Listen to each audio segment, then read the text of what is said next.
At that moment, I suddenly noticed a photograph among several mementos inside the coffin. It was a picture of me and my mother-in-law, Haley. As I held the photograph in my hands, tears streaming down my face, something written on the back became visible in the light. "What's this?" Seeing the words written on the back of the photograph, I was speechless. My name is Cher, a 32-year-old office worker. I've been married to my husband Roy for 3 years. We met at a party, and he was the one who actively pursued me, which led to our dating. After 2 years of dating, we decided to get married. Soon after, we visited each other's parents to announce our marriage. I was extremely nervous when I first met my in-laws. "Oh, nice of you to come."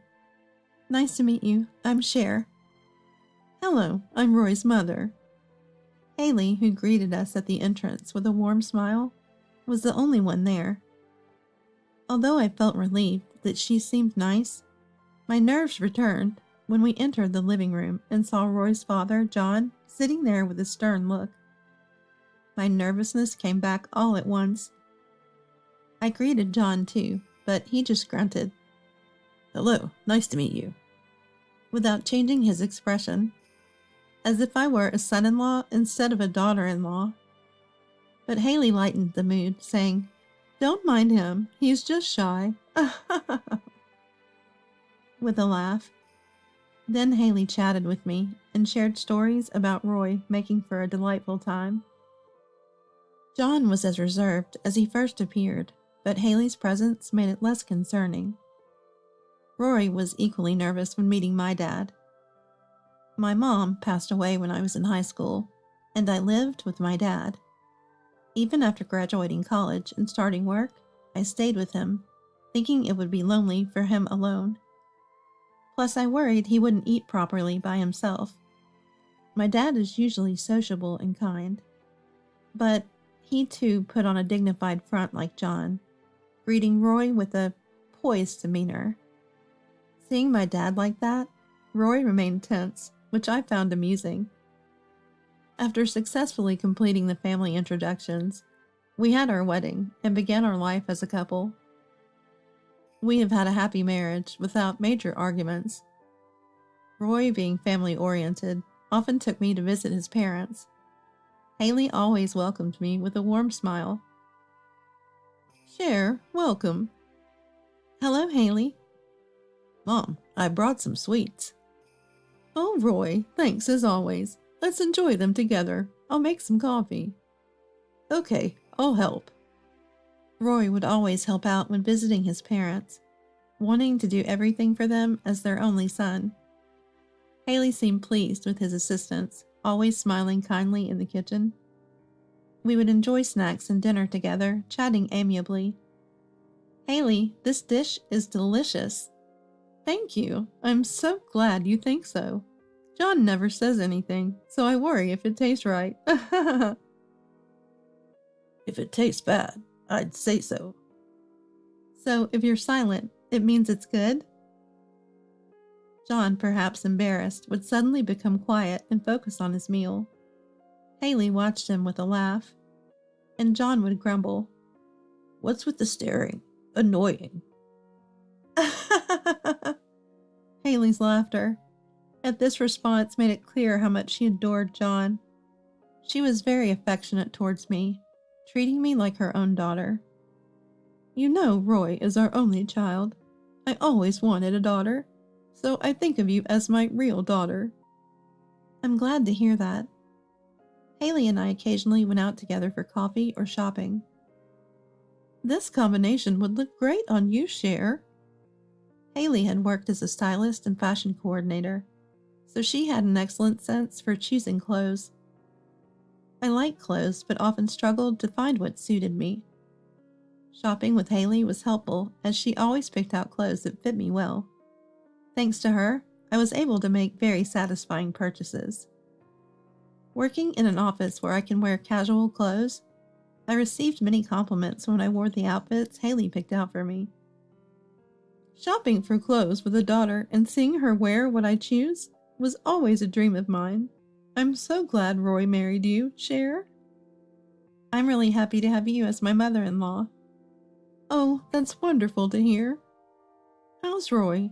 Is he causing you any trouble? Not at all. He's working hard. That's good. But if there's anything that concerns you, feel free to talk to me. Even though I'm his mother, I can be impartial. Thank you. It seemed Haley thought of herself as a mother figure to me, given I didn't have a mother, and I too felt she was like a second mother. As our third wedding anniversary approached, I began to think about giving Haley the joy of seeing her grandchild. But then, Roy suddenly received a call from John. What's wrong, Dad? What? Mom? Seeing Roy freeze, I had a terrible premonition. What happened, Roy? Mom.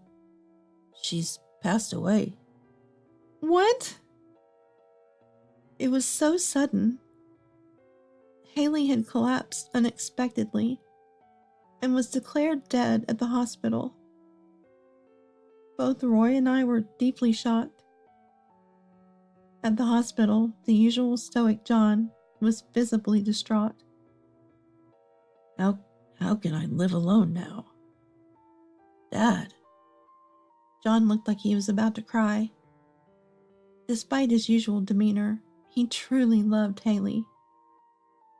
Roy and I comforted John and began preparing for the funeral. I felt a duty to properly farewell Haley, who had treated me like her own daughter. It was an act of filial piety and gratitude, even though she was my mother-in-law. I had wanted to show her a grandchild and go to many more places with her and the family. Just before the funeral began, I peered into the coffin to imprint Haley's face in my memory. One last time. She looked peaceful, like she did when we visited their home. It seemed as if she would wake up if called.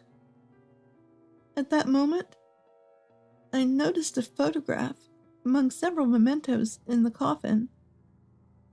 It was a photo of Haley and me. I recalled a time at a clothing store when a salesperson recognized Haley, and we took a two-shot wearing the clothes we bought. Haley had gotten the photo printed and kept it with her. I was touched that she cherished our memories so much. As I looked at the photo with tears in my eyes, the light revealed some writing on the back. What's this? I was speechless seeing the words on the back. There was the date of Haley's death, and next to it, the word, completed. I instinctively felt this was something dangerous. It seemed ominous, almost as if it implied Haley had been finished off. What in the world does that mean? Does it mean Haley has been erased? And there was something else that frightened me. The handwriting looked familiar. After the funeral, Roy, John, and I went to Haley's house to sort her belongings. There, the three of us were sorting through Haley's belongings. The conversation was minimal, with the usually bright Haley no longer there. John's eyes were teary, and he looked so lonely. Cher, Roy, thank you. John rarely expressed gratitude. Your mom had many precious things. It would have been hard to sort them alone. John truly loved Haley, even if he didn't say it. Don't worry, Dad. You can always rely on us, Roy said with a gentle smile. Normally, I'd find such kindness reassuring, but at this time, I was filled with fear. But I was filled with terror, because the handwriting on the photo's back was unmistakably Roy's. I discreetly watched Roy's actions, trying not to let him notice. He was excessively searching Haley's room.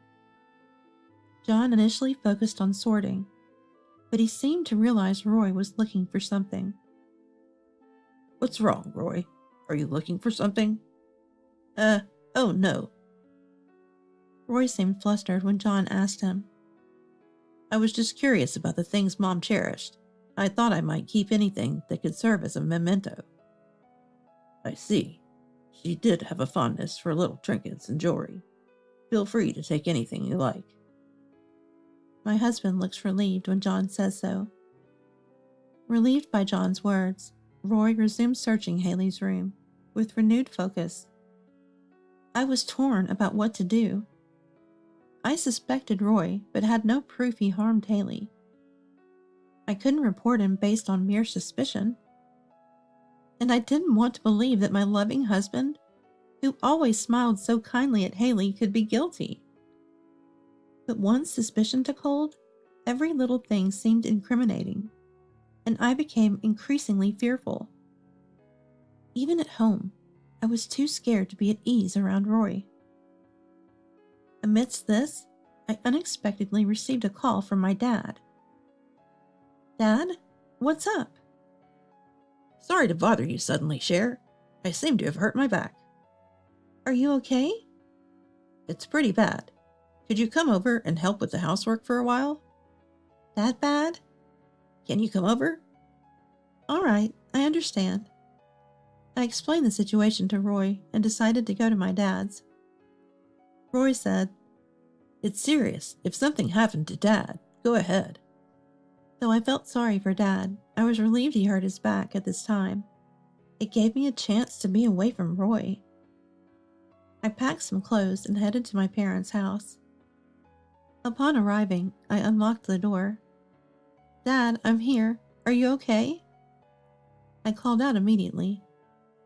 Dad walks towards me from the entrance, as if nothing was wrong. Cher, are you all right? What do you mean? Aren't you hurt? That was a lie. A lie? I noticed something was off with you at Roy's mother's funeral, especially right before it started. And Roy was acting strange too, but differently. What's on your mind? Did you find something suspicious about Roy? Hearing this, I felt my tension unravel and almost collapsed. Dad quickly supported me and led me to the sofa. Thanks, Dad. It's okay. You must be exhausted. Can you tell me what's been bothering you? I explained about the writing on the back of the photo. I see. This needs investigating. Dad immediately started making a call. Actually, Dad's profession is a detective. Dad then called the specialized agency to request a handwriting analysis on the text in the photo. Cher, stay here for a while. I'll look into this matter. Okay, I understand. I calmly informed Roy that Dad's condition wasn't great, so I'd be staying at my parents' for a while.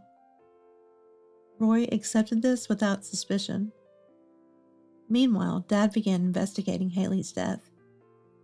Out of the blue, Roy showed up at my parents' house. Roy, what are you doing here? I was just worried about your dad's condition. Right. His back's getting better, but it'll take time to fully recover. Can I greet him? No, he's sleeping right now. I see. Roy's smile didn't reach his eyes. Why is the chain locked? We're married, right? Why are you so guarded? I'm not being guarded. Then let me in. I can't do that. Cher, are you hiding something? You haven't said anything strange to John, have you? Like what? Like, I killed my mother. When he said that, his face was no longer smiling. My heart pounded wildly. I was glad I had locked the chain. I can't have you spreading weird rumors. Besides, your John is with the police, right? It'd be a problem if the investigation reached me due to some baseless suspicion. Baseless suspicion? I already found out about the huge debt you were hiding. And you frequently asked Haley to help with repayments, didn't you? Did you kill Haley to claim her life insurance because you couldn't repay it all? That would be despicable. You took the life of Haley, who cared so much for you, just to settle your debts? You murderer! I couldn't hold back any longer. Even though I knew it might put me in danger, I couldn't forgive my husband for killing Haley, who was also dear to me. Then Roy started trembling violently. So you know that much. Then I'll have to kill you too, he said, and began trying to force open the entrance door. Of course, it wouldn't open due to the chain, but the look in my husband's eyes filled me with fear. They were no longer the eyes of a normal person, but those of a criminal determined to kill me. I hurriedly moved away from there and found a safe place to hide inside the house. Hey, don't run away. Your dad isn't here right now, is he? I'll kill you before he gets back. I immediately took out my mobile phone and called Dad. Dad, help! Roy has come to the house. As I spoke to Dad, a loud crash echoed, followed by the sound of footsteps on broken glass. I held my breath. Making any noise would reveal my hiding place. Hey, Cher, where are you? Answer me. I hear my husband's voice, Roy's voice, and the sound of something like a weapon striking the walls or doors could be heard. I covered my mouth to prevent any sound from escaping. But soon, he found where I was. The sound of the doorknob rattling reached my ears. Ah, hiding in the bathroom, are you? Hey, Cher, unlock the door. Don't make this hard on me. When I remained silent and didn't respond, a loud bang suddenly came through the bathroom door. The sound repeated, and the bathroom shook violently. He was probably hitting the door with something just like before. Come out already. His angry shouts and the sounds of him hitting the door alternated. I trembled in fear, praying that the door would not break. But the door started creaking under the strain. This isn't good. The door will break and he'll get in. Just then, I heard a sound like something falling. Stop. Ugh! Roy's voice was followed by another man's. Suspect apprehended. It seemed the police had arrived. Then I was told by the police to come out, and I left the bathroom. Roy was handcuffed and being put into a patrol car outside. Cher. Dad! Seeing Dad, I instinctively hugged him. I'm glad you're safe. I was relieved to be alive. Roy was arrested on the spot and later faced charges for Haley's death. He confessed during police questioning and was convicted. Roy had hidden his gambling addiction from me. He had accumulated debts, repaying them with Haley's help, only to incur more debts. He killed Haley for the life insurance money. He poisoned her, adding powdered pesticide to her coffee or tea whenever he brought gifts to his parents. He poisoned her, adding powdered pesticide to her coffee or tea whenever he brought gifts to his parents. That's how Haley collapsed one day and lost her life. Cher, I'm sorry for my foolish son. I can't express how sorry I am for the terror he caused you. John apologized. Please lift your head. You're suffering the most. We managed to put him in prison. We avenged Haley, I said, unable to stop my tears. Roy will never leave prison, but thinking of Haley and John, who lost his beloved wife, fills me with indescribable sorrow. Roy should spend his life in prison reflecting on his crimes. I regularly visit John, staring at Haley's memorial photo. Haley was like a real mother to me. Haley, I'll always treasure the clothes you picked out for me. Even today, In both my professional and personal life, I wear the outfits Haley coordinated for me, often recalling her gentle smile